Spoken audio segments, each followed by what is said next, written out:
ఆ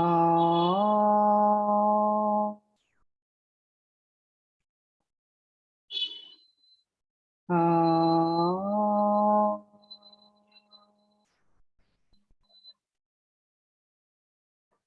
ఆ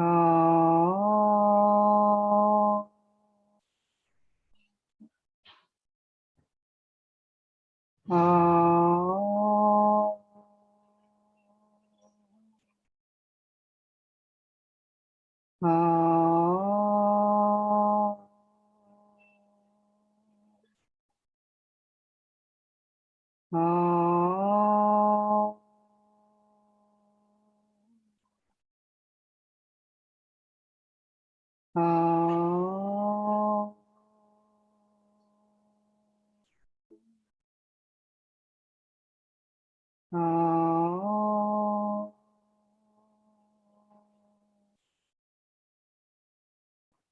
ఆ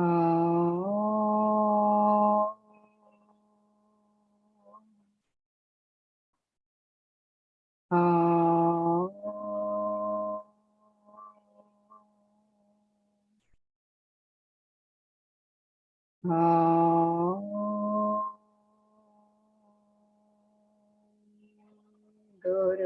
गुरुर्ब्रह्मा गुरुर्विष्णुः गुरुर्देवो महेश्वरः गुरु साक्षात् परब्रह्म तस्मै श्री गुरवे नमः। వరగురు కరుణ 11వ శ్లోకం.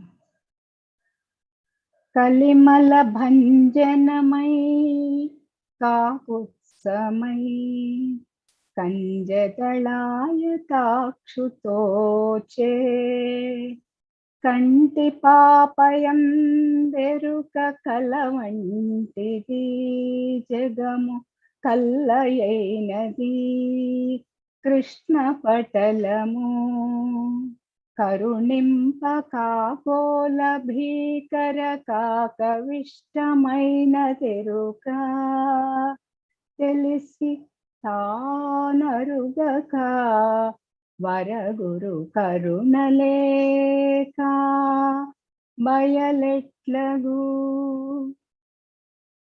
గౌడీయమే అద్వైత సుధ వరమంత్రాలయమే ద్వైతమై గోపురం వెక్కినుపదేశించే అష్టాక్షరీ విశిష్టమై ఎన్నగా మహి గోవులగావ పంచగకారమై సనాతనమై గీతామృతమంద తెలిసి తానరుగక వరగురు కరుణలేక బయలెట్లగు చెలువంద సంకీర్తనామృత పానమున తరించే త్యాగ బ్రహ్మ చాక్షుషీ విద్యాగరిమచే తరించే గణపతి ముని రమణీయమై చరమాంకమునెన్నగా పంచ సద్గురు ప్రాపునవతారమై కల్గా తెలిసి తానరుగక వరగురు కరుణలేక బయలెట్లగు జర్జరీభూత చయమైన శరీరమెరుకలెల్లుళక్కి ఆద్యంత శూన్య జైత్రయాత్రెల్ల గగన కుసుమమునకై వెదుకులాట వెన్ను నిలీలై జహర్ల అజహర్ల జహద జహర్లమంత మేను నేను తానులెల్ల తెలిసి తానరుగక వరగురు కరుణలేక బయలెట్లగో. తీరైన తావరమై తరతి శోకమనిన తానాత్మయో తత్వంబుగనా తానే బ్రహ్మమౌ తుళ్ళింతలొకింతయులేక సర్వ సంకల్ప శూన్యుడౌ తానే పరమౌ తరమౌ అష్టవిధ తనువులెల్లుళ్ళక్కను ఘనునకు తెలిసి తానరుగక వరగురు కరుణలేక బయలెట్లగు. ఎన్నేహాత్తదహన్యత్తనే పంచమ వేదము గీతార్థసారముచే ఎల్లత్వా నా పరం జ్ఞేయం వనే చతుస్సూత్రి చెలువమునా యజ్ఞాత్వా నా పరం జ్ఞానం వనే దశోపనిషత్ సముచ్చయమే తెలిసి తానరుగక వరగురు కరుణలేక బయలెట్లగు. వాద ప్రౌఢిమనుగన వివాదమున చిక్కు వాణి గీర్వాణి హిచ్చు వార్తీకాంతమున వాదులెల్ల సమసి మౌన వ్యాఖ్యయౌ సౌరు విశ్వవంద్యుడాది గురుని మ్రోలా సర్వముళక్కౌట పరమే కదా తెలిసి తానరుగక వరగురు కరుణలేక బయలెట్లగు. ఎన్నుదు మన్న ఎన్నియో గ్రంథాటవి గ్రంథి భేదనమే లక్ష్యమై బ్రహ్మ సత్యం జగన్మిథ్యాత్వ నిరూపణై నలరు తొలగు నానాత్వ భ్రాంతి ఏకం సత్తై వెలయు సంవిధానమై పరగ పరబ్రహ్మమే తెలిసి తానరుగక వరగురు కరుణలేక బయలెట్లగు. హరి ఓం శ్రీ గురుభ్యో నమః. హరి ఓం. హరి ఓం శ్రీ గురుభ్యో నమః. హరి ఓం. బ్రహ్మానందం పరమసుఖదం కేవలం జ్ఞానమూర్తిం ద్వంద్వాతీతం గగన సదృశం తత్వమస్యాదిలక్ష్యం ఏకం నిత్యం విమలమచలం సర్వధీ సాక్షిభూతం భావాతీతం త్రిగుణరహితం సద్గురుం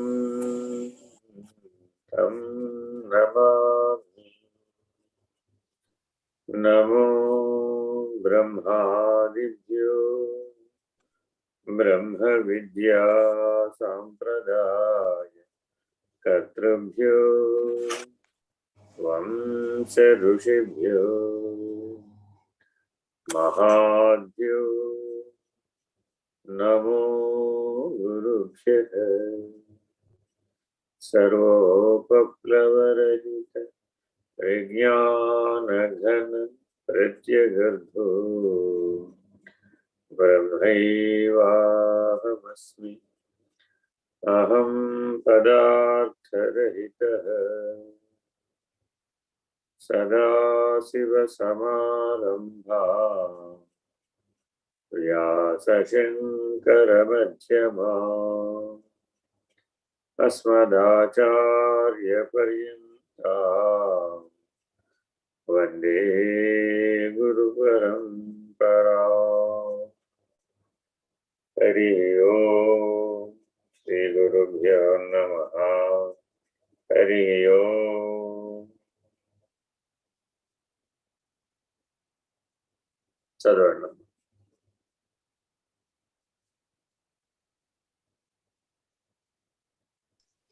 మా అన్మ్యూట్ అవ్వలేదండి జయలక్ష్మి గారు.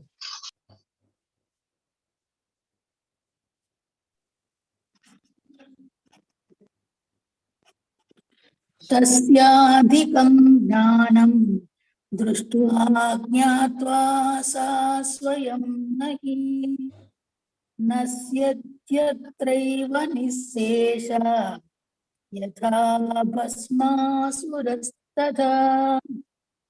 జ్ఞాన దృష్టితో చూచినప్పుడు మాయ అన్నదే లేదు. జ్ఞాన దృక్పథమున పడిన మాయ నిశ్శేషముగా భస్మాసుని వలె నశించును. యా మాస మాయ. ఏది లేదు అదే మాయ, ఏది ఉన్నదో అదే బయలు.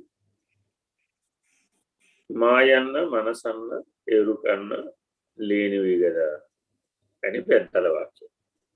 ఈ సూచన వాక్యాన్ని ఎప్పుడు గుర్తుపెట్టుకోవాలి. త్రిగుణాత్మకమైనటువంటి మాయ లేనటువంటిది, త్రిగుణాత్మకమైనటువంటి మనసు లేనటువంటిదే, త్రిశక్త్యాత్మకం త్రిమూర్త్యాత్మకం అయినటువంటి ఎరుక కూడా లేదు. అంటే ఏమిటండి వీటి మధ్య ఏమైనా మాకు ఎలా అర్థం చేసుకోవాలి దీన్ని? మనసు అంటే మాకు బాగా తెలుసు, రోజు పక్కనే ఉంటుంది కాబట్టి. మిగిలినవి ఊహ చేయాలి, అవసరం లేదు. త్రిగుణాత్మకమైనటువంటి మనసు సత్వరజస్తమో గుణాలతో వ్యవహారశీలతను కలిగి, సంగత్వాన్ని కూడా కలిగి నేననేటటువంటి అధిష్టానం మీద ప్రభావితం అవుతుంది. మరి ఈ నేను స్వరూపం. ఈ స్వరూపం మాయామయం, చిన్మయం. దీనికి రెండు ముఖాలు ఉంటాయి. ఈ ప్రజ్ఞకి వ్యవహరించాలంటే చిన్ముఖాంతరవర్తిని విలసద్విలాసమమాయకం అని గురు స్తోత్రాల్లో వస్తుంది.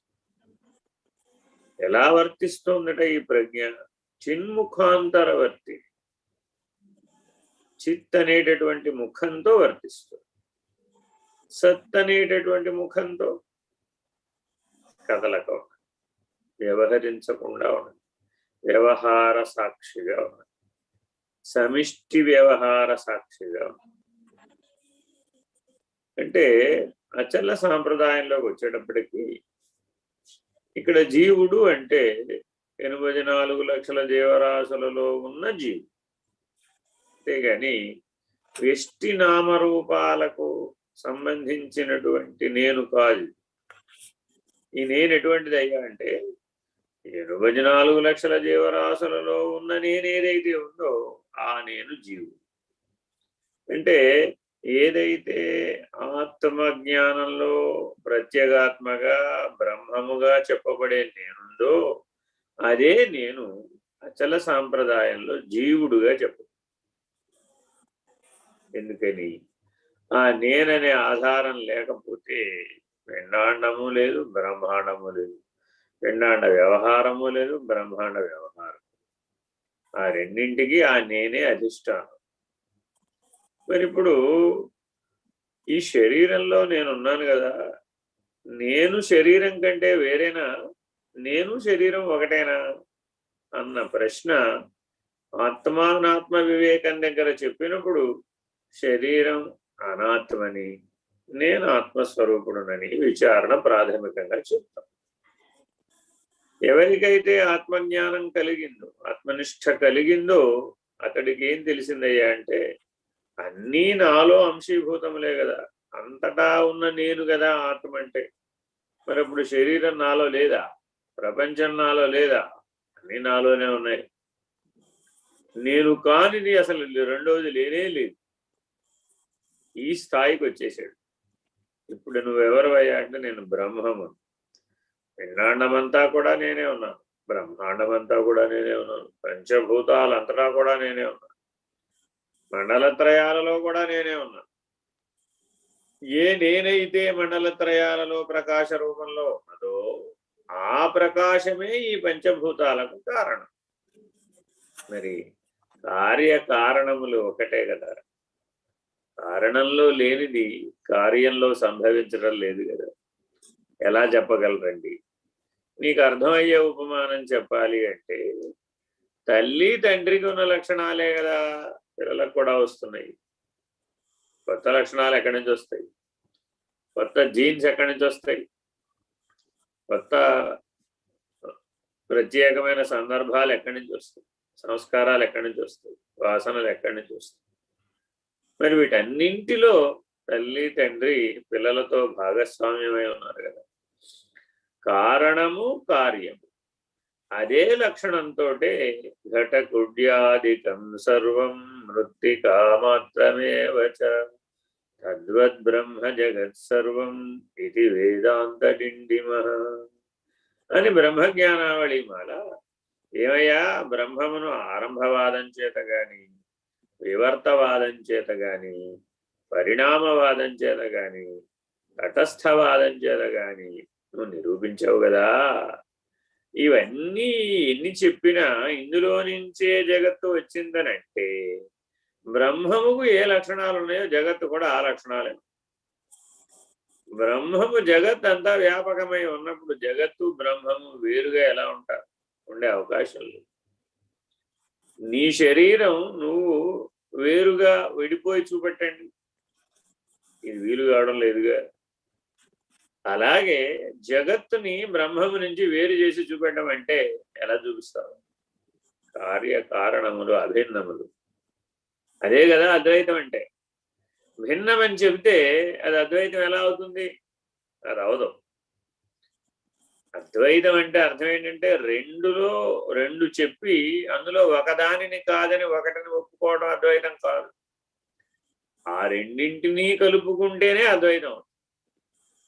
అంటే అర్థం ఏమిటండి అంటే నీకు అర్థం కావడానికి మొట్టమొదట్లో చిన్నపిల్లవాడికి చెప్పినట్టుగా, నాయన ఇదిగో ఇవి గరిటెలు, నాయన ఇదిగో ఇవి స్పూన్లు, నాయన ఇదిగో ఇవి గిన్నెలు, నాయన ఇదిగో ఇవి గ్లాసులు, నాయన ఇదిగో ఇవి డబ్బాలు అని మీ ఇంట్లో ఉన్న సామగ్రిని నీకు విభజించి సాంఖ్య విచారణలో 5 5 25 విడగొట్టి చూపెట్టాము. ఏమండి ఇప్పుడు వంట ఎలా చేయమంటారు అని అడిగారు. ఇదిగో ఆ డబ్బా తీసుకో, ఇదిగో ఈ గిన్నె తీసుకో, ఇదిగో ఈ గరిటె తీసుకో, ఇదిగో ఈ చెంచా తీసుకో, అదిగో ఆ మూత తీసుకో, గిన్నె మీద మూత పెట్టు, ఆ గరిటెతో కలిగిపెట్టు, ఈ డబ్బాలో ఉన్న బియ్యం అందులో పొయ్యి. ఇలాగ ఒక్కొక్క వస్తువు యొక్క ఉపయోగాన్ని, ఒక్కొక్క తత్వం యొక్క ఉపయోగాన్ని, ఒక్కొక్క ఇంద్రియం యొక్క ఉపయోగాన్ని, వ్యవహారాన్ని చెప్పాం. చెప్పి అదంతా సాంఖ్య విచారణ కింద నిరూపించాం. ఏమంటే ఇప్పుడు ఏం తేల్చారు మీరు సాంఖ్య విచారణ తర్వాత? ఇవన్నీ నేనేనయ్యా. ఇప్పుడు వంట చేసే మాతృమూర్తి ఆ గరిట ఆవిడే, ఆ డబ్బా ఆవిడే, ఈ గిన్నె ఆవిడే, ఈ మూత ఆవిడే, చెంచా ఆవిడే. ఏమండి ఆవిడ వంట చేసే ఆవిడ కర్త కదా, అది సాధనం కదా, పనిముట్టు కదా. కర్త పనిముట్టు ఎలా అయ్యాడు అని అడిగాం. కర్త పనిముట్టు అవలేదు, అయినట్టుగా భ్రాంతి చెంది తాదాత్మ్యతా భ్రాంతిని పొందేది. ఆ తాదాత్మ్యతా భ్రాంతిని గనక నీకు విడిపిస్తే నీకు స్వరూప జ్ఞానం లభించింది. సరే, లభించిన స్వరూప జ్ఞానం మరి కైవల్యమేనా అంటే కర్మ సంబంధం అయితే పోయింది కానీ కాలబంధం పోలేదు. ఏ కాలంలో అయితే జ్ఞానం ఉత్పన్నమవుతుందో ఆ జ్ఞానంలో నుంచి కదా కర్మ ఉత్పన్నమవుతోంది. సరాసరి కాలంలో నుంచి కర్మ ఉత్పన్నం కావడం లేదు. కాలంలో ముందు జ్ఞానం ఉత్పన్నమవుతోంది, జ్ఞానంలో నుంచి కర్మ ఉత్పన్నం. జ్ఞానం అనుభూతం అవ్వాలన్నా అట్టి జ్ఞాననిష్ట కలిగిన శరీరం ఉండాలి. కర్మ అనుభూతం అవ్వాలన్నా కర్మ సంబంధమైనటువంటి శరీరం ఉండాలి. కాబట్టి శరీరాలను 2 భాగాలుగా విభజించేశారు. ఒకటేమిటి? కర్మ సంబంధ శరీరాలు. రెండవది ఏమిటి? రెండవ విభాజన జ్ఞాన సంబంధ శరీరాలు. అంటే జ్ఞానికి కూడా శరీరం కావాలి, కర్మిష్ఠికి కూడా శరీరం కావాలి. అతను అతని శరీరం వేరుగా లేదు. ఇప్పుడు అతని శరీరం అంతా వ్యాపకమయ్యే ఉన్నాడు. ఏమండి, నీ శరీరంలో నువ్వు ఎక్కడున్నావు అని అడిగామనుకో, నేను హృదయ స్థానంలో ఉన్నాను సాక్షిగా అన్నాడు సాక్షిత్వ జ్ఞానం కలిగినటువంటి వాడు. సాక్షిత్వం జ్ఞానం లేనటువంటి వాడిని అడిగాం. ఆయన ఏమన్నాడు? నేను శరీరం అంతా వ్యాపించున్నాను, ఆపాదమస్తకము నేనే ఉన్నాను. ఎందుకని? కాలికి దెబ్బ తగిలితే నాకే నొప్పి వస్తుంది. కాలికి నొప్పి వస్తుందని అనుకుంటున్నానా? నాకే నొప్పి వచ్చింది అనుకుంటున్నాను. తలకి నొప్పి వస్తే నాకే వచ్చింది అనుకుంటున్నాను, అంతేగాని నా తలకి నొప్పి వచ్చిందని అనుకోవడం లేదు. నేను వేరు, నా తల వేరు, నేను వేరు, నా కాలు వేరు అనేటటువంటి దృష్టి నాకు లేదు. నేను ఆపాదమస్తకం వ్యాపించి ఉన్నా. ఈ శరీరానికి ఏమైనా వస్తే నాకే వచ్చింది అనుకుంటున్నాను. ఇది కర్మిష్ఠి పద్ధతి. ఎందుకని? శరీరం ఆద్యంకాలు ధర్మ సాధనం కాబట్టి. సరే, కర్మము చేసినా ధర్మము చేసినా ఈ శరీరంతోనే చెయ్యాలి కాబట్టి, ఆ ఫలితాన్ని కూడా ఈ శరీరంతోనే అనుభవించాలి కాబట్టి, విశ్వడు, తైజసుడు, ప్రాజ్ఞుడు, ప్రత్యేగాత్మనే 4 కూడా కర్మ సంబంధమైనటువంటి శరీరం. అంటే దాంట్లో కర్మకు సంబంధించిన అభిమానం ఉంటుంది. ఆ అభిమానం జాగ్రత్త ఎందున్న వ్యవహార అభిమాన సాక్షి విశ్వ. వీడిని 2 రకాలుగా చెప్తాం. ఎందుకని? నీకు అర్థం కావడానికి. వాస్తవానికి అక్కడ ఉన్నదంతా ఒకటే. కానీ ఏమయ్యా, ఇప్పుడు జాగ్రత్తలో వ్యవహరించావా లేదా? వ్యవహరించాలి. వ్యవహరించింది ఎవరు? నేనా? శరీరమా? శరీరంతో కలిసిన నేనా? లేదు శరీరం కంటే వేరుగా ఉన్న నేనా? శరీరం కంటే వేరుగా ఉన్న నేను వ్యవహరించే అవకాశం లేదు. శరీరంతో కలిసిన నేనే వ్యవహరించే అవకాశం. అంటే జ్ఞాన కర్మ సముచ్చయమైనటువంటిదే వ్యవహరించే అవకాశం. ఆ జ్ఞానం లేదు, వ్యవహరించలేవు. ఆ పనిముట్టు లేదు, అప్పుడు కూడా వ్యవహరించలేవు. జ్ఞానం లేకపోయినా వ్యవహారం లేదు, పనిముట్టు లేకపోయినా వ్యవహారం. మరి ఇప్పుడు కర్త పనిముట్ట జ్ఞానమా? ఇది ప్రశ్న. ఈ విచారణ ఎప్పుడైతే చేస్తామో, ఏమయ్యా, పంచభూతాలకు అవతల ఉన్నటువంటి సాక్షిగా ఉన్నటువంటి ఆత్మ, మండలత్రయాలకు సాక్షిగా ఉన్నటువంటి బ్రహ్మము, 2 కూడా జ్ఞానం చేత మాత్రమే నిర్ణయం అవుతున్నాయి. కానీ పనిముట్ల చేత నిర్ణయం అవుతున్నాయా? పనిముట్టు చేత నిర్ణయం కావు. ఆత్మ నిర్ణయం చేయాలన్నా, బ్రహ్మము నిర్ణయం చేయాలన్నా జ్ఞాన దృష్టితోనే నిర్ణయం చేయాలి, కానీ కర్మ అనే దృష్టితో చేయడానికి వీలు కావాలి. మరి కర్మ అనే దృష్టితో చేయడానికి వీలు కాకపోతే మండలత్రయాలకు సాక్షిగా ఉన్నటువంటి బ్రహ్మము మరి మండలత్రయాలను ప్రకాశింపచేస్తోంది కదా. అది లేకపోతే ఈ మండలత్రయాలు ప్రకాశించలేవు కదా. బ్రహ్మమే అధిష్టానం కదా. ఆ అధిష్టాన ప్రకాశమే సూర్యుడుగా, ఆ అధిష్టాన ప్రకాశమే చంద్రుడుగా, ఆ అధిష్టాన ప్రకాశమే అగ్నిగా వ్యక్తం అవుతోంది కదా. మరి అటువంటప్పుడు అవి ఆ ప్రకాశించడం అనేటటువంటి బ్రహ్మకర్మ సమారభే, దాంతో కదా మొదలైంది సృష్టి. అసలు ఆ 3 ప్రకాశించకపోతే సృష్టి లేదు. కాబట్టి బ్రహ్మము కూడా కర్మ చేస్తుందని చెప్పాలా, ఇప్పుడు చేయడం లేదని చెప్పాలా అని జ్ఞాన దృష్టితో విచారించమన్నా. జీవుడు కర్మ చేసినప్పుడు సంగత్వంతో కర్మ చేశాడు. బ్రహ్మము కర్మ చేసినప్పుడు అసంగుడై చేశాడు. కాబట్టి రెండింటిలో జ్ఞాన దృష్టిలో ఉన్న భేదం ఉన్నది. ఏమిటంటే ఒకటి సంగత్వం చెందినటువంటి జ్ఞానంగా ఉన్నది, కర్మ సంగతమైన జ్ఞానంగా ఉన్నది. రెండవది కేవల జ్ఞానంగా ఉంది. అక్కడ కర్మ సంగతం లేదు, కానీ వ్యవహారం ఉందా లేదా? ఆయన వ్యవహరించకపోతే మండలత్రయాలు ప్రకాశించడం లేదు కదా, ఆయన సంకల్పించకపోతే ఆ మండలత్రయాలు ప్రకాశించడం లేదు కదా. కాబట్టి జనన మరణాలనే చలనము కర్మసంగతమై ఉన్నది. ఉత్పత్తి లయాలనేటటువంటి వ్యవహారం బ్రహ్మాండాలను ఉత్పత్తి చేస్తూ లయం చేస్తుంది. ఇక్కడేమో నిత్య ప్రళయం, అక్కడేమో బ్రహ్మ ప్రళయం. జాగరూకుడవై గమనిస్తే ఈ నిత్య ప్రళయంలోనూ చైతన్యమే ఆధారంగా, ఆ బ్రహ్మ ప్రళయంలోనూ చైతన్యమే ఆధారంగా. ఎందుకని?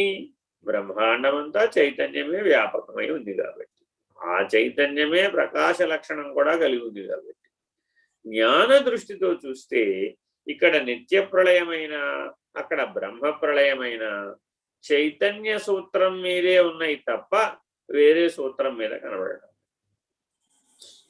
అట్టి చైతన్య సూత్రం అనంత విశ్వంలో ఎక్కడైతే బ్రహ్మాండములు ఉత్పన్నం అవుతున్నాయో, లయం అవుతున్నాయో, అక్కడి నుంచి చూసాం.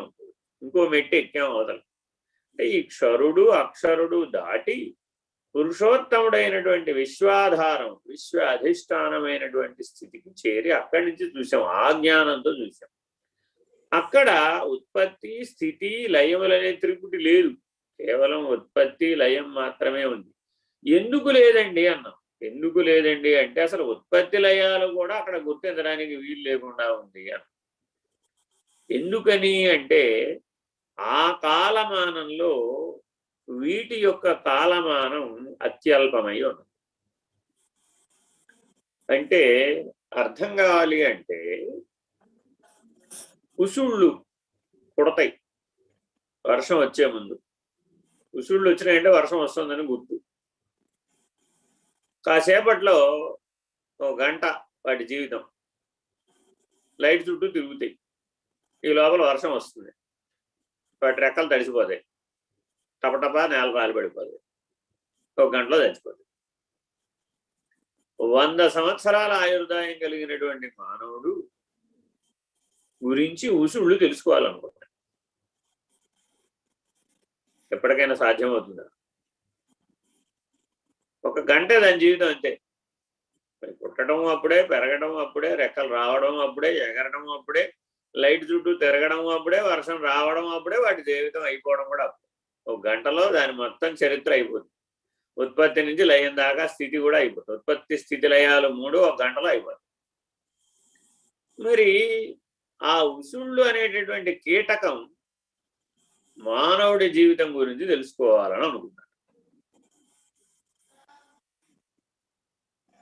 ఇది సాధ్యం పడదండి. అప్పటికి ఒక గంట జీవించేవాడు అసలు 100 ఏళ్ల జీవితాన్ని తెలుసుకుంటాడు అని అన్నావు కదా. ఏమిటి మీ ఇద్దరికీ తేడా? కాలమానమే తేడా. అలాగే ఈ కాలమానం గురించి బ్రహ్మాండ పురాణం చాలా విస్తారంగా కాలచక్రం గురించి చెప్తుంది. యుగాలని, మన్వంతరాలని రకరకాల పద్ధతుల్లో చెప్తుంది. ఏది ఏమైనప్పటికీ మానవుడికి ఇప్పటి వరకు తెలిసినటువంటి అనంత విశ్వం 24,000 కోట్ల కాంతి సంవత్సరాలు. ఏమండి ఇంతేనా విశ్వం అని అడిగాం. ఇప్పటికి తెలిసింది ఇంతేనండి అన్నారు. ఎంత తెలుసుకోగలిగారు పోనీ అని అడిగాం. అది చెప్పలేం కానీ ఉన్న విశ్వం ఫుట్బాల్ గ్రౌండ్ అంత ఉంటే, ఉన్న విశ్వం ఎంత ఉంది? ఫుట్బాల్ గ్రౌండ్ అంత ఉంది. తెలుసుకున్న విశ్వం ఆవగింజంత ఉంది అని ఓ ఉపమానం చెప్పారు. ఏది? తెలుసుకున్న మేధావు. ఎక్కడి దాకా విశ్వం యొక్క హద్దులున్నాయ్యా అంటే 24,000 కోట్ల కాంతి సంవత్సరాలంత వెడల్పు ఉందట. అంత వ్యాపకమై ఉంది. అంటే కాంతి తన వేగంతో 1 సంవత్సర కాలం ప్రయాణిస్తే అది లైట్ ఇయర్. అంటే అలాంటిది 24,000 కోట్ల కోట్లు. ఎన్ని సున్నాలు పెట్టాలో ఆలోచించుకోవాలి. అన్ని సున్నాలు పెట్టాలి 24 పక్కన. సరే పెట్టామనుకోండి, అన్ని సంవత్సరాలు మానవుడు బతకాలంటే, ఒక్క మానవుడు అన్ని సంవత్సరాలు బ్రతకాలంటే, ఆ కాలమానాన్ని తెలుసుకోవాలి అంటే ఇది ఎప్పటికీ అవదండి. మరి ఎలా తెలుసుకోవచ్చండి? జ్ఞాన దృష్టితో తెలుసుకోవచ్చు, చైతన్య దృష్టితో తెలుసుకోవచ్చు, ప్రమాణ దృష్టితో తెలుసుకోవచ్చు, నిర్ణయాత్మకమైన దృష్టితో తెలుసుకోవచ్చు. ఇప్పుడు ఆ కాలమానం మీద ఉసుళ్ళు ఎప్పుడు పుట్టాయి, ఎప్పుడు పోయాయి అని అడిగాం. ఎక్కడ? 24,000 కోట్ల కాంతి సంవత్సరాలు వ్యాపకమై ఉన్న ఒకే విశ్వం. ఒకే విశ్వం అని ఎందుకంటున్నాం? అనంత కోటి బ్రహ్మాండ జనని ఆ మూలా ప్రకృతి. అంటే 24,000 కోట్ల కాంతి సంవత్సరాలు ఉన్నది ఒక బ్రహ్మాండం అని మీరు అనుకునేట్టయితే ఇలాంటివి ఎన్నున్నాయో లెక్కకు వికిలిగా ఉన్నాయి. ఎన్నున్నాయ్యా? ఒక ఫుట్బాల్ గ్రౌండ్ లో ఎన్ని ఆవాలు పడితే అన్ని. ఇప్పటికి ఒక ఆవ కింద తెలుసుకున్నాం కాబట్టి. ఏమండి, ఇదంతా తెలుసుకోవాలి అంటే ఏముండాలి? జ్ఞానం ఉండాలి. జ్ఞానం లేకపోతే తెలుసుకోవాలి. ఆ కాలమాన ప్రకారం ఒక ఉసుళ్ళు పుట్టింది, ఉన్నది, పోయింది, గుర్తించడానికి వీలవుతుందా? ఏమండి, ఒక సూర్యుడు ఉన్నాడనేది గుర్తించడమే ఆ కాలమానం మీద పడదు. ఒక సూర్యుడు ఉన్నాడనేది గుర్తించడానికే వీలు కాకపోతే ఒక సూర్యుడిలో 24,000 భూములు పడతాయి. 24,000 భూములు పడితే అంత సైజు ఉన్నాడు సూర్యుడు. 24,000 భూములు పట్టేటటువంటి సూర్యుడినే గుర్తించడానికి వీలు కాకపోతే ఒక భూమిని ఎప్పటికి గుర్తిస్తాం? ఒక భూమి మీద మానవుల్ని ఎప్పటికి గుర్తిస్తాం? ఇప్పుడు ఈ మానవ మేధస్సు చేత నిర్ణయించేటటువంటి కాలమానం, భూత భవిష్యత్ వర్తమానాలుగా నిన్న, ఇవాళ, రేపు, ఈ క్షణము, గత క్షణము, రాబోయే క్షణము అని భూత భవిష్యత్ వర్తమానాలు మన మెదడులో నిక్షిప్తమై ఉన్న ఏ కాలగమనం ఉందో అది మన మనసు చేత లెక్కించబడుతున్న కాలగమనం. మనసు లేని స్థితిలో కాలగమనం లెక్కించబడటం లేదు. అంటే అమనస్క స్థితిలో కాలగమనం యొక్క గుర్తింపు లేదు. ఎలా చెప్పగలరండి? పడుకునే ముందు టైం చూసుకున్నాడు, లేచిన తర్వాత టైం చూసుకున్నాడు, అబ్బా ఎన్ని గంటలు పడుకున్నాను అనుకున్నాడు. మధ్యలో ఆ కాలమానం యొక్క స్పృహ ఏమైపోయింది? అంటే మెలకువలో గుర్తించిన కాలమానం మనసు చేత గుర్తించాడు. నేననే సాక్షికి కాలమానం లేదు. ఆ నేననే అశరీరికి కాలమానం లేదు. నేననే శరీరికి కూడా కాలమానం లేదు. ఏ కాలమానం లేదు? శరీరగతమైన కాలమానం లేదు. అంటే కాలచక్రాన్ని బాగా అర్థం చేసుకుంటే తప్ప, కాలచక్రం నీకు దర్శనమిచ్చే అనుభవం అయితే తప్ప, ఆ నిర్ణయం మీద చూడగలిగితే తప్ప. ఏమండి, ఈ భూమండలంలో చిట్ట చివరి పర్వతాలు హిమాలయాలు. అంతకంటే పాత పర్వతాలు ఎన్నో ఉన్నాయి, కానీ అత్యంత చిట్ట చివరికి ఏర్పడినవి హిమాలయాలు.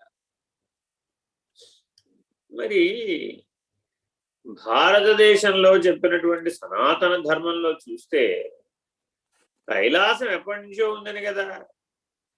కులశైలమైనటువంటి కైలాసం భూమి ఏర్పడక ముందు నుంచే ఉంది. అది మరి భూమి ఏర్పడక ముందు నుంచే కైలాసం ఎలా ఉంటుంది? అంటే హిమాలయాలలో చెప్పే పర్వత కైలాసమేనా అది? అంటే స్థూల ధర్మంతో ఏర్పడినటువంటి రాతి నిర్మితమైనటువంటి పర్వతాన్నే కైలాసం అని అంటున్నామా మనం? అని విచారణ చేస్తే సనాతన ధర్మం 14 లోకాలు చెప్పింది. ఇప్పుడు ఈ 14 లోకాలని స్థూలంలో చూపెట్టమంటే ఎవరు చూపెట్టగలరు? ఎవరు చూపెట్టలేదు.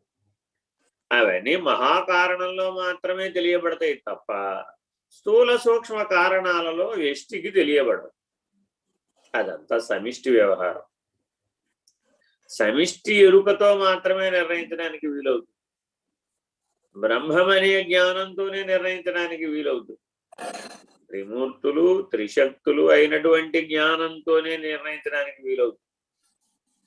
దానవతల ఉన్నటువంటి మహేశ్వర సదాశివుడు, దానవతల ఉన్నటువంటి ఆదిశక్తి పరాశక్తి, అవి అనంత విశ్వంలో భాగం. అంటే మండల త్రయాలకు అవతల ఉన్నాయి.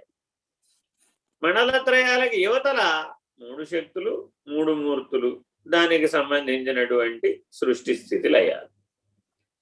సరే, అనంత విశ్వంలో ఏమున్నాయండి? ఇంకో 2 యాడ్ చేసుకోవాలి. తిరోధానం, అనుగ్రహం, 2 ఉన్నాయి అక్కడ. అంటే ఒక పెద్ద యజ్ఞంలో మంట మండుతోంది అనుకోండి, ఆ ఆహుతులు వేస్తూ ఉన్నారు. ఆ యజ్ఞేశ్వరుడు ఆ ఆహుతుల్ని స్వీకరిస్తున్నాడు. ఆ హవ్యవాహనుడిలో నుంచి నిప్పు రవ్వలు ఎగసి పడుతున్నాయి. ఒక నిమిషానికి ఎన్ని నిప్పు రవ్వలు ఎగసి పడుతున్నాయో లెక్క కడదాము అనుకున్నట్ట యజ్ఞం చేశారు. ఈయన లెక్క కట్టే లోపల అది వస్తోంది ఆరిపోతుంది, వస్తోంది ఆరిపోతుంది, వస్తోంది ఆరిపోతుంది. అందుకు యజ్ఞం చేయమంటారు ప్రతి ఒక్కరిని, ఇది గమనించమని చెప్పడానికి. సరే, ఇప్పుడేదో మరి భ్రాంతిగతంగా గమనిస్తున్నానండి. అది కృష్ణుడు ఆకారంలో వచ్చింది, హనుమంతుడు ఆకారంలో వచ్చింది, అమ్మవారి ఆకారంలో వచ్చింది. ఇదంతా మనోకల్పిత భ్రాంతి. వాస్తవానికి ప్రతి ఒక్కరిని జీవితంలో ఒక్కసారైనా యజ్ఞం ఎందుకు చేయమన్నారంటే, ఈ యజ్ఞంలో ఏర్పడుతున్నటువంటి విస్ఫులింగాలు ఏవైతే ఉన్నాయో ఆ విస్ఫులింగాలు బ్రహ్మాండాలు. విశ్వకాల గమనంలో ఈ నిప్పురవ్వ ఎంతసేపు ఉందో ఒక బ్రహ్మాండం అంతసేపు ఉండిపోతుంది. అందుకని వేదం ఏం చెప్పిందంటే, అంతా యజ్ఞం నుంచే పుట్టింది పోరా బాబు. యజ్ఞో వై విష్ణు, విష్ణువు కూడా యజ్ఞం నుంచే పుట్టాడు. ఆయన యజ్ఞస్వరూపుడు. ఏమయ్యా? ప్రాణో యజ్ఞేన కల్పతాం మనో యజ్ఞేన కల్పతాం అని ఈ సాంఖ్యంలో చెప్పినవన్నీ యజ్ఞం నుంచే వచ్చేయి. ఏ యజ్ఞం ఇప్పుడు ఇది? కాలస్వరూపమైన యజ్ఞం, కర్మస్వరూపమైన యజ్ఞం కాదు. అది కాలస్వరూపమైనటువంటి యజ్ఞం విశ్వంలో జరుగుతుంది. ఆ విశ్వకాల గమనంలో విస్ఫులింగాలు వెదజల్లబడుతున్నాయి. అవి బ్రహ్మాండాలు. ఎంతసేపు ఉన్నాయి? ఇక్కడ ఈ నిప్పురవ ఎంతసేపు ఉందో అక్కడ ఆ బ్రహ్మాండం అంతసేపు ఉంది. ఇది ఈ అగ్నికి కాలాగ్ని అని పేరు. ఈ కాలాగ్నిలో విశేషంగా చైతన్యం ఉత్పన్నమవుతుంది, విశేషంగా చైతన్యం వ్యాపకమవుతుంది, విశేషంగా చైతన్యమే లయమైపోతుంది. తనకు తానుగానే వస్తుంది, తనకు తానుగానే బ్రహ్మాండం అవుతుంది, తనకు తానుగానే లయమైపోతుంది. ఇది ఎరుక లక్షణం. ఎవరో కర్త ఉండి దాన్ని పుట్టిస్తే కర్త కర్మ క్రియ అనే కర్మ సంబంధం వచ్చేసి, కర్త లేడు కానీ క్రియ జరిగిపోతుంది, వ్యవహారం జరిగిపోతుంది, బ్రహ్మాండాలు ఉత్పన్నం అయిపోతున్నాయి, బ్రహ్మాండాలు లయించిపోతుంది. ఉంటే ఉండొచ్చు జీవం, లేకపోతే లేకపోవచ్చు. ఉన్నా అదేమి కాలాగ్నిలో లెక్క కాదు. కాలాగ్నిలో ఎంతసేపు కూడా బ్రహ్మాండముల యొక్క ఉత్పత్తి లయము విస్ఫులింగం అంత సమయమే ఉంది. సముద్రం మీద నుంచి బుడగలు పైకి లేచినాయి. ఆ బుడగ ఎంతసేపు ఉంటుందండి అన్న? ఎంతసేపు ఉంటుందండి అంటే ఎంతసేపట్లో వచ్చింది పోనీ అన్నాం. అబ్బో అది కూడా లెక్కటం కష్టమేనండి అన్న. పోనీ ఎంతసేపట్లో పోతుందో చెప్పగలరా అన్న. అబ్బో అది మరీ కష్టం అండి, చెప్పడం మరీ కష్టం. ఇప్పుడు బుడగ రాలేదా అన్న, వచ్చిందండి. లేదా అయితే అన్న, ఉన్నదండి. పోలేదా అయితే అన్న, పోయిందండి. ఇది జీవకాలగమనం. సముద్రం మీద బుడగల వ్యవహారం చెప్పే ఉపమానమేమో జీవుని యొక్క కాలగమనం. అనేక శక్తుల యొక్క ప్రభావం చేత ఆ బుడగ ఉత్పన్నమైంది. దాంట్లో భూమి యొక్క శక్తి ఉంది, వాయువు యొక్క శక్తి ఉంది, నీటి యొక్క శక్తి ఉంది, ఆకాశం యొక్క శక్తి ఉంది, అంతర్నిహితంగా ప్రకాశం యొక్క శక్తి కూడా ఉంది. కాబట్టి ఆ జీవం అనే బుడగ వచ్చింది. ఆ బుడగ కాసేపు ఉంది, కాసేపట్లో పోయింది. ఇంతే. ఆ బుడగ ఉండిపోవడం మధ్యలో 10 అంతస్తుల మేడ కట్టచ్చు, 10 కోట్లు సంపాదించవచ్చు, 10 మందిని వివాహం చేసుకోవచ్చు, 10 మంది పిల్లల్ని కనవచ్చు, 10 మందితో కలిసి జీవించవచ్చు, ఆఖరికి దశముడెవడనే ప్రశ్నతో పోవచ్చు. మీరు దశముడెవడనే నిర్ణయం జరగకపోతే ఎప్పటికీ కర్మచక్రంలోనే ఉంటుంది.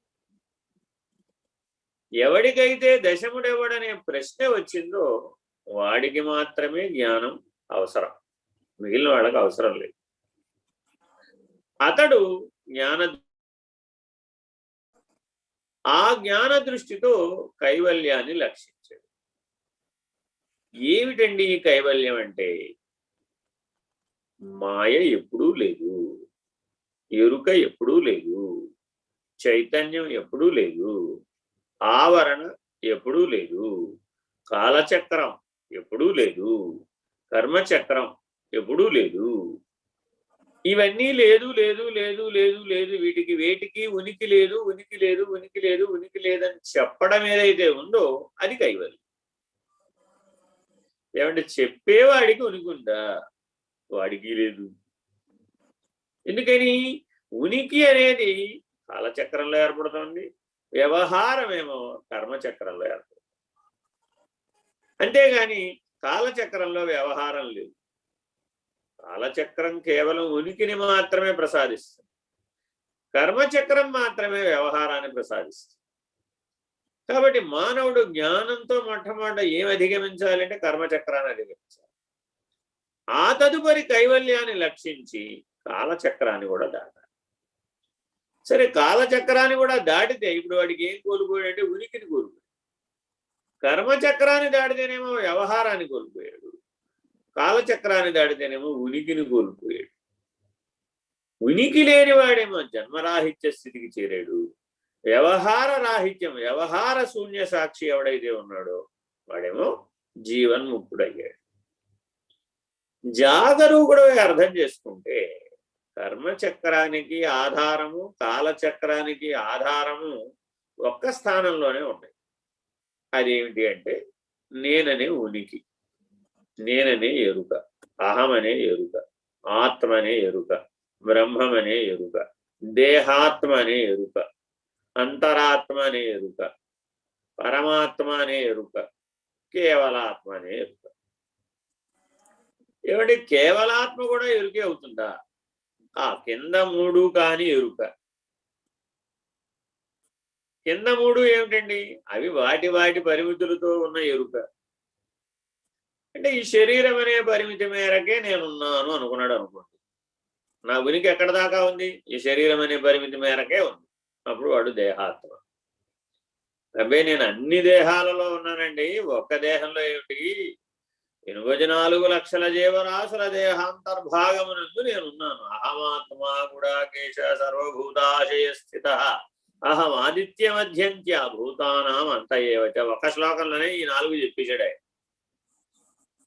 భగవద్గీతలో ఉన్న గొప్ప లక్షణం ఏంటంటే దేహాత్మ దగ్గర నుంచి కేవలాత్మ వరకు ఒక శ్లోకంలోనే చెప్పేశాడు. కానీ మనం అర్థం ఎక్కడ దాకా తీసుకుంటామంటే అంతరాత్మ వరకే తీసుకుని సంతృప్తి చెందుతాం. వాచ్యాత్మ. అహం ఆత్మ గుడాకేశ. అహము ఆత్మ 2 ఒకటేనాయన. గుడాకేశ ఆయన ఆ పార్థ. గుడాకేశుడు అంటే ఆయన. సరే, ఆయనకి చెప్తున్నాడు మనమే ఆయన. ఆ గుడాకేశుడు ఎవరంటే మనమే. సో మనకి చెప్తున్నాడు, ఏమని చెప్తున్నాడు? నేను అన్ని జీవుల శరీరాల్లో ఉన్నాను. ఎందుకని? ప్రతిదీ ఆ ఉసుళ్ళు కూడా నేనంటాను. గంట మాత్రమే జీవించే ఉసుళ్ళు కూడా ఆ గంట సేపు నేననే అంటుంది. నీకు చెప్పలేదు కదా అంటే, దానికి నీలాగా వాగింద్రియం లేదు. అది అరుస్తుంది, శబ్దం చేస్తుంది, చిమ్మెటలు శబ్దం చేస్తాయి, క్రిమికీటకాదులు బోళ్ళు శబ్దాలు చేస్తాయి. నీ చెవులతో వినలేనంత తక్కువ తరంగ దైర్ఘ్యంలో కూడా శబ్దాలు. నువ్వు వినలేనంత మాత్రాన అవి శబ్దం చేయట్లేదంటే అట్లా. నీ వినికిడికే ఓ పరిమితి ఉంది. అంతకంటే తక్కువైనా వినలేము, అంతకంటే ఎక్కువైనా వినలేము. నీ పక్క నుంచి విమానం వెళితే నీకు చెవుడు వచ్చేస్తుంది. ఎందుకని అంటే ఆ శబ్ద ప్రభావం చే. అందువలన నీ పరిమితులను నువ్వు గుర్తెరిగి నీ పరిమిత వ్యవహార సాక్షిని నిర్ణయించుకుంటే వాడు అంతరాత్మ. సరేనండి, అంతరాత్మ అంతటా ఉన్నాడు కదా, ఇప్పుడు అన్ని శరీరాల్లోనూ ఉన్నాడు కదా. మరి పరమాత్మ పంచభూత సాక్షి, మండలత్రయ సాక్షి, సమిష్టి సాక్షి. నువ్వు ఎష్టి సాక్షి అయితే ఆయన సమిష్టి సాక్షి. అహం ఆదిత్య మధ్యంత్య. అక్కడి నుంచి చూస్తున్నాను రా బాబు నేను. నువ్వు చేసేదంతా అక్కడ రికార్డ్ అయిపోతుంది. మళ్ళీ తిరిగి ఎక్కడి నుంచి ఇవ్వబడుతుంది?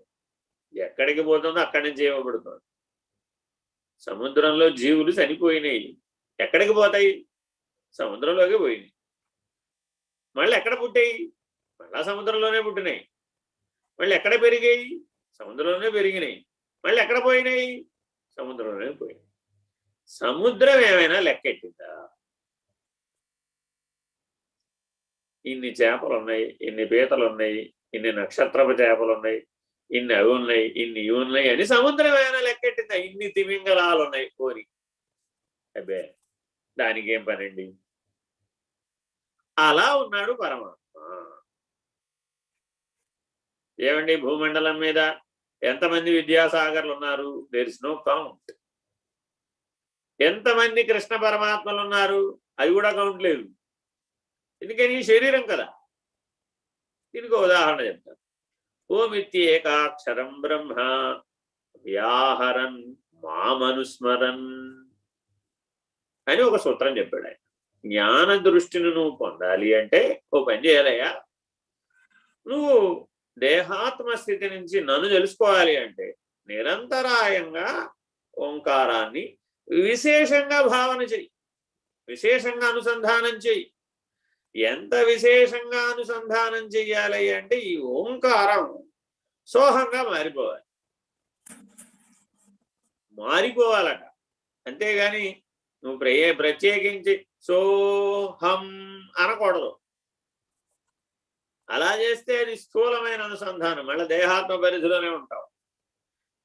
ఓంకారం చెయ్యగా చెయ్యగా చెయ్యగా చెయ్యగా చెయ్యగా చెయ్యగా అది జీర్ణమైపోయి నీలో ఉన్న 96 కోట్ల కణాలు దాని చేత ప్రతిస్పందించగలిగేటటువంటి స్థాయి వచ్చి అది నీ చుట్టుపక్కల ఉన్న పంచభూతాలలో ఉన్న చైతన్యంతో సంలీన విలీనాలు చేసి ఆ సంలీన విలీనాలతో నీలో ఒక ప్రజ్ఞ జాగృతమై ఆ ప్రజ్ఞ తనకు తానుగా సోహంగా ఉండాలి. మా మనుస్మరన్ అంటే ఏం చేశాం మనం? శ్రీకృష్ణుడు నల్లనివాడు, పద్మనయనంబుల వాడు, కృపారసం పై చల్లెడు వాడు, పైన నెమలి పింఛం ఉన్నవాడు, పట్టు పీతాంబరం కట్టినవాడు, నెత్తి మీద కిరీటం పెట్టినవాడు, చేతిలో మురళి ఉన్నవాడు, వెనక గోవు ఉన్నవాడు, పైన చెట్టు ఉన్నవాడు, గోవు అచ్చం కూడా ఉందండి బాబు అన్నాం. ఈయన్ని స్మరిస్తున్నాం. ఇప్పుడు ఓంకారం నుంచి మళ్ళీ ఇప్పుడు ఎక్కడికి వచ్చేసాం? వెనక్కి నామరూపాల్లోకి వచ్చేసాం.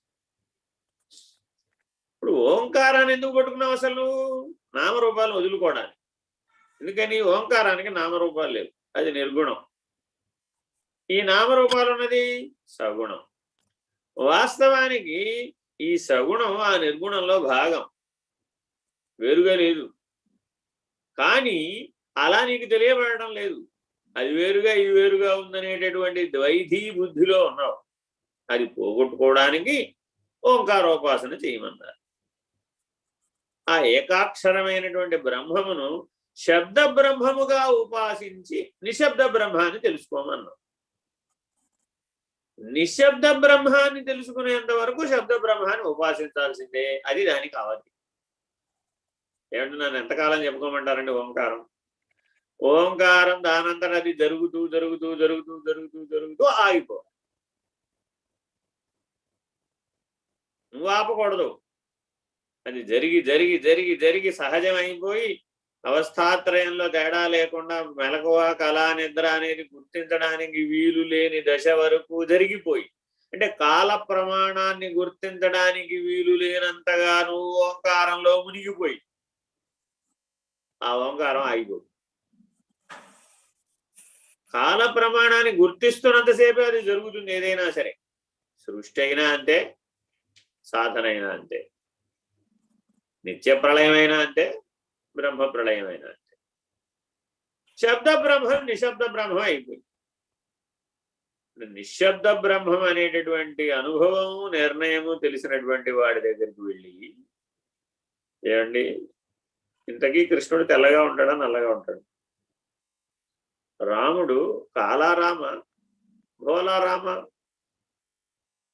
ఉత్తరాదికి వెళితే నల్ల కృష్ణుడు వేరే, తెల్ల కృష్ణుడు వేరే. నల్లరాముడు వేరే, తెల్లరాముడు వేరే. అంటే అర్థం ఏమిటంటే రాజారాముడు నల్లగా ఉండడు, అన్ని మార్బుల్ శిల్పాలు ఉంటాయి అన్నమాట. తెల్లరాముడు ఉంటాడు. అదే మనం మధుర వెళ్ళామనుకోండి, బృందావనం మధుర, అక్కడికి వెళ్ళామనుకోండి, కృష్ణుడు నల్లగా ఉంటాడు. కన్హయ్య కాలా కన్హయ్య ఉంటాడు, తెల్లగా ఉండడు. నల్లటి నలుపు, అసలు ఎక్కడున్నాడో గుర్తుపట్టలేము. ఆయన గుర్తుపట్టడం కోసమని ప్రత్యేక అలంకారాలు చేస్తారు.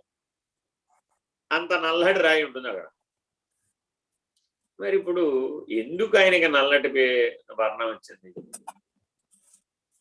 అంటే, వాళ్ళ అమ్మని అడిగాడు, ఏమయ్యా అమ్మా నేను ఎందుకు నల్లగా పుట్టాను, రాధా ఎందుకు తెల్లగా పుట్టింది అని అడిగితే, నువ్వు బాగా అమావాస్య చీకటి రోజున, నల్లగా ఉన్న చీకటి రోజున పుట్టావురా అబ్బాయి, అందువల్ల నల్లగా వచ్చావు. రాధ పౌర్ణమి రోజు పుట్టిందిరా అబ్బాయి, అందుకని తెల్లగా వచ్చింది అని చంద్రుణ్ణి చూపించి సమాధానం చెప్పేసి, చిన్నపిల్లాడు కాబట్టి ఏదో మాయ చేసేసింది. ఇప్పుడు ఈ మాయ పోగొట్టడానికి ఇప్పుడు మాయకు అతీతుడు కదా ఆయనకి తెలియదా ఎక్కడి నుంచి వచ్చాడు? ఆయన విశ్వాధార స్థితి నుంచి వచ్చాడు. ఏ విశ్వాధార స్థితిలో అసలు ప్రకాశమే లేదు, అసలు కాలమే లేదు, అసలు పుట్టుకే లేదు, రాకడే పోకడే లేదు. ఆ విశ్వాధార స్థితిలో ఉన్నటువంటి విశ్వోదరుడైనటువంటి వాడికి వాళ్ళ అమ్మ మాయ చేసి చెప్పింది, చూడండి నువ్వు అమావాస్య రోజు పుట్టావురా.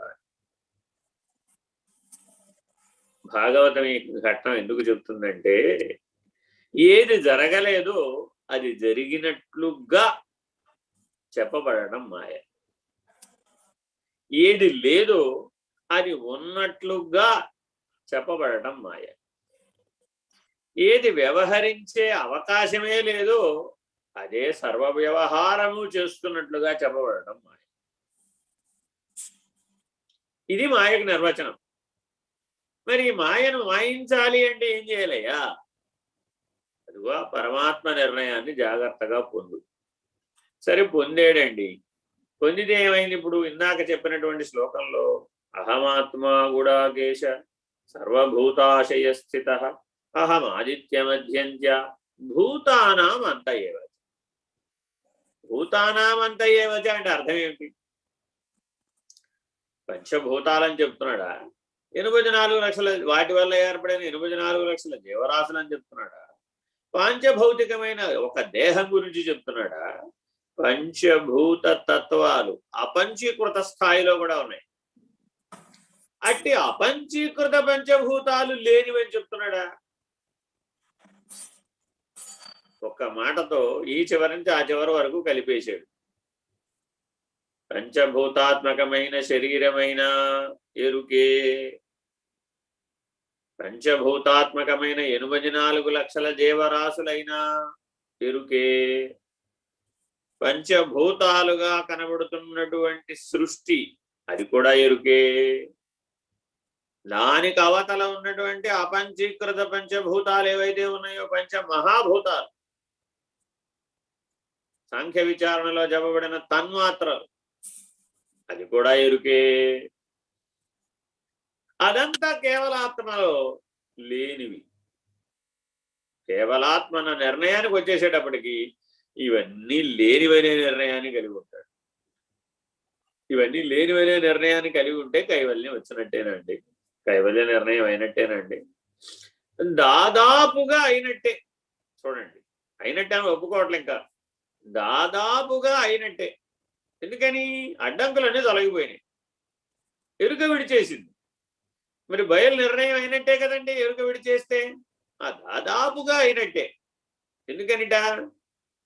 ఆ దాదాపుగా అనడంలో ఉద్దేశ్యం బయలని, బట్టబయలని, పరబయలని, ఇలా ఏదో కొద్ది భేదం, ఒక వెంట్రుక వాసేంత భేదం ఉంటుందన్నమాట. అంతకుమించి పెద్ద తేడా ఉండదు. కానీ ఆ బయలు నిర్ణయం తెలిసిన వాళ్ళు ఎవరో వాళ్ళకి ఈ ఎరుక అనేటటువంటి మాయ లేనిదైపోతుంది.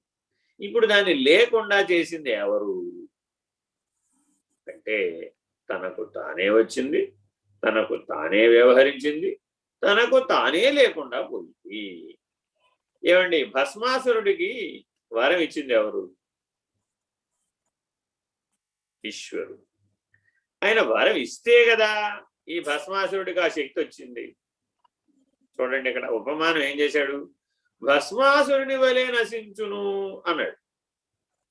అంటే అర్థం ఏంటి? తన మీద తానే చెయ్యి పెట్టుకునేప్పటికీ తానే భస్మం అయిపోయింది. అంటే పూర్వం ఉన్నటువంటి కర్మ లేదు, పూర్వం ఉన్నటువంటి జ్ఞానం లేదు, పూర్వం ఉన్నటువంటి కాలము లేదు. మూడు ఏకకాలంలోనే నిశ్శేషంగా పోయింది. అలా ఎలా పోయినాయో ఆ సంఘటనలో వరం నాశనానికి ఎట్లా ఉపయోగపడిందో, ఎందుకని? విపరీత లక్షణాన్ని సంతరించుకున్నది కాబట్టి ఆ వరమే పునః అతని నాశనానికి కారణం ఎలా అయిందో, ఈ ఎరుకకు కూడా ఆ కాలచక్రం, ఈ కర్మచక్రం రెండింటి యందు వ్యాపించి వ్యాపించి వ్యాపించి అనంత విశ్వంగా వ్యాపించి నేను అనంతము అనే విపరీత భావన కలిగి.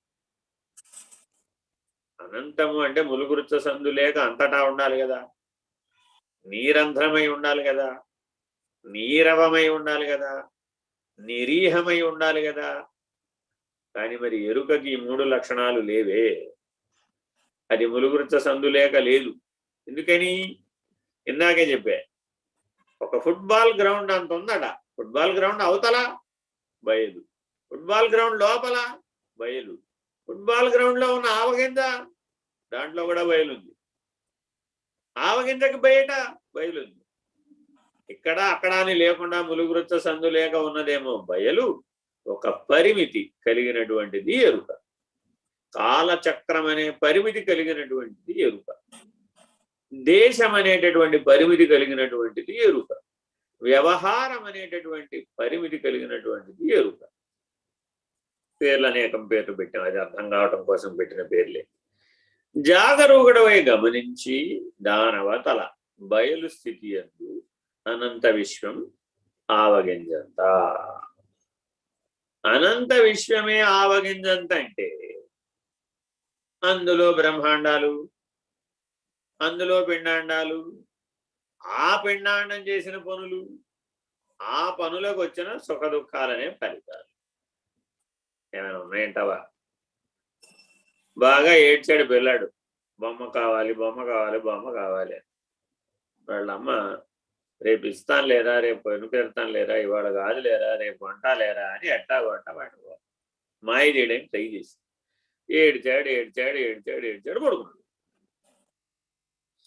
ఇప్పుడు వాడి నిద్రలో ఏమైపోయింది? ఈ బొమ్మ పోయి.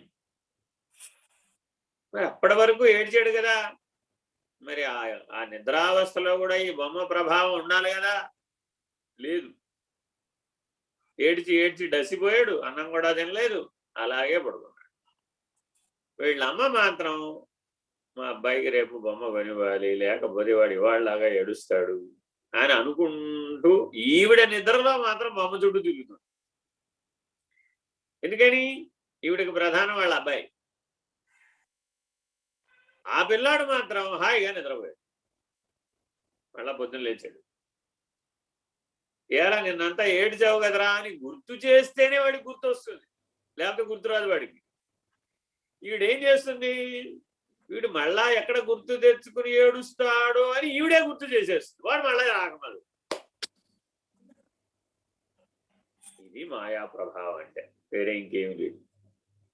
కాబట్టి నీలో ఉన్నటువంటి స్మృతి జ్ఞానం అంతా మాయా ప్రభావం. వాస్తవానికి అనంత విశ్వము లేనిదే, బ్రహ్మాండము లేనిదే, పిండాండము లేనిదే, వ్యవహారము లేనిదే, సర్వము కల్విదం బ్రహ్మమని చెప్పబడేది ఏదైతే ఉన్నదో అదంతా లేనిదే అని నిరూపణ అవ్వడమే సర్వభ్రాంతి రహితం. అలాంటి బయలు నిర్ణయాన్ని పొంది సర్వభ్రాంతి రహితమయ్యే కైవల్య స్థితిని మానవుడు తప్పక చేరుకోగలగాలి. హరి ఓం. శ్రీ గురుభ్యో నమః. హరి ఓం.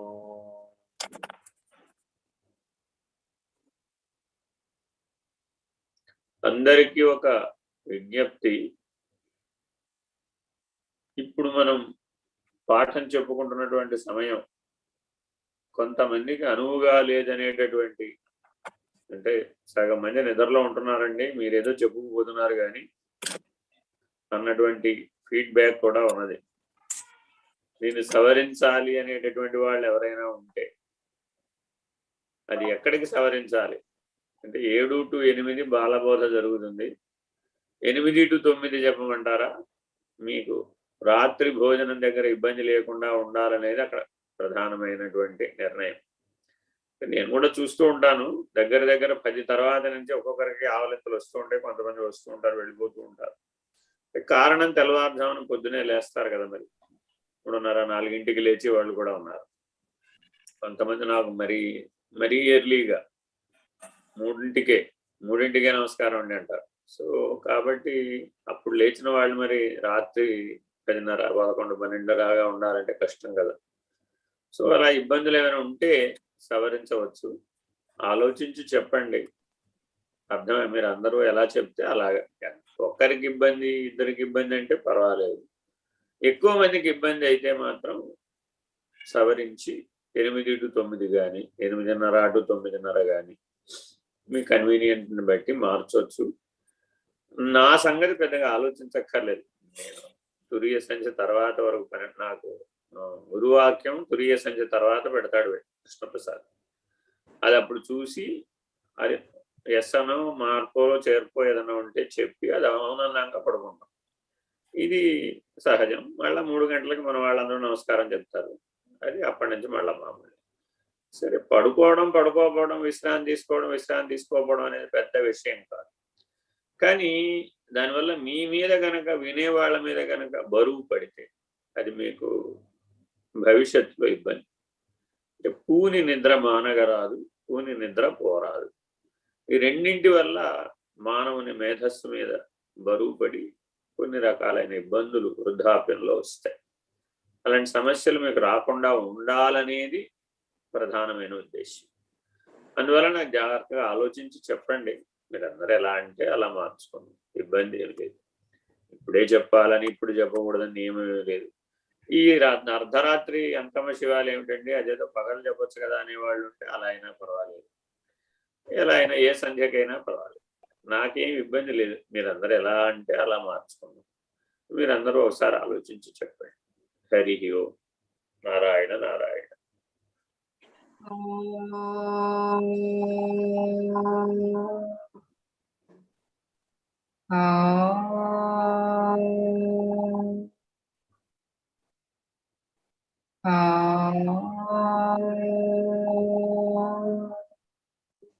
పూర్ణమద పూర్ణమిదం పూర్ణాత్ పూర్ణముదచ్యతే